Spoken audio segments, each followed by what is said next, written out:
At some point, people seem to get the idea that you should Kegel or exercise your pelvic floor while going to the bathroom.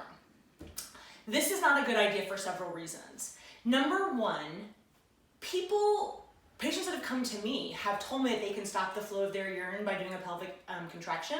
And when I watch what they're doing, they're actually pushing down, moving the bladder and the urethra, and that's what's stopping the flow of urine. And that's not helpful or good for you. I've also seen people who actually have a pretty good activation, but they're so weak they can't overcome their bladder pressure, and then they're very discouraged about using their pelvic floor. So that's one reason. The second reason is it can be very confusing to your bladder. Okay, this is my bladder. It is an accommodating vessel. So when it starts to get urine in it, it expands. To keep the pressure low of the pelvic floor and the urethra, the bladder goes out to absorb all of that.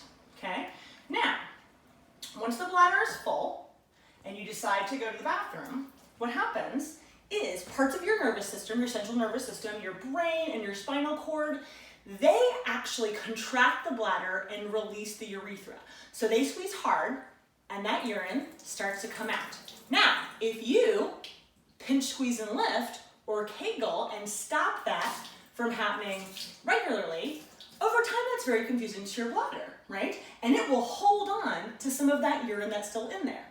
What that can lead to is difficulty fully emptying your bladder, post-void dribble, which is where when you get up after you think you're done, a little bit of urine actually comes out.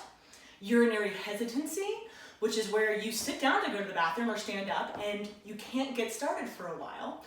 And over time, it can even turn into urinary urgency and frequency, meaning you have to go suddenly and you have to go more often because your bladder isn't empty. Or it can even lead to urinary incontinence over time, okay? So, if you have developed some of these habits and you're already having problems, make sure you find a good pelvic physical therapist.